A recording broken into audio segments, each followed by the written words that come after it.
now that we've shown a couple of tricks to the nunchucks, we're going to work on finishing off the head. We've already done a lot of things with the shading. Now we're just going to finish up the piece.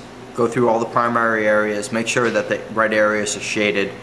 We're going to go through and talk about the eyebrows. Even though I didn't talk about them before, I've already done some work on them. But I'll show the two different ways that you can do the eyebrows. The easy way, a little bit more difficult way, but will give you a little bit better things that you can do. And I'm going to talk about how I can utilize my paintbrush a little bit better. So we'll jump right into it, we'll see what we can do, and we'll explain everything and talk about it as we go. Now the first thing I really want to do with this figure on the face is I want to shade in a couple of areas. Now one of the areas is inside the grill. Normally you wouldn't just see steel in there, you'd see some darkened areas. So what I'm going to do is I'm going to take a little bit of a wash, and I'll put it in there. Now if you have too much, you can always wipe off your brush, go back in, dab it. Your brush will automatically pick some of it up.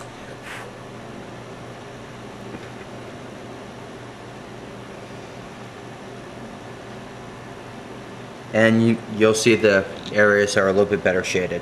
Now, one of the things that I noticed is if I take my paintbrush, I let it dry for a little bit, it'll make a hard tip. Now, the advantage to doing this is that with a hard tip, it's more like I'm using a pen rather than a paintbrush.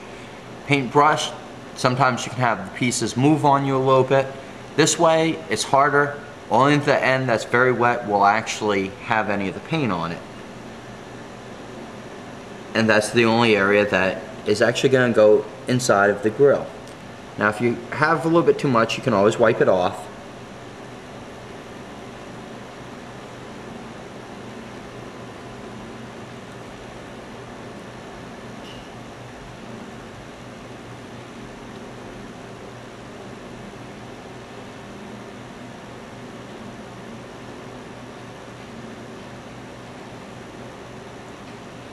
Now, normally I wouldn't be painting upside down, but for the sake of the video, I will. Now, another thing to contend with is the underside of these vents.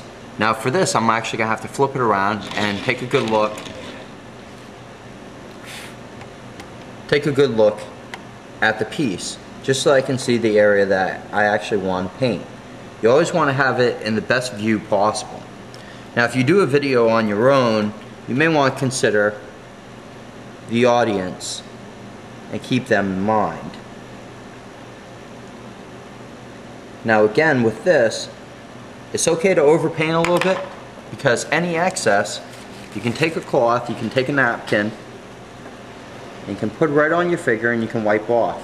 If you paint too much of an area, it's actually easier with this already in the background to go back and touch it up with bolt gun or methyl silver or whatever color that you want the piece to be, even to the point of making it almost like a highlight within the darkened area. So I'm going to go back over, touch up a couple areas here.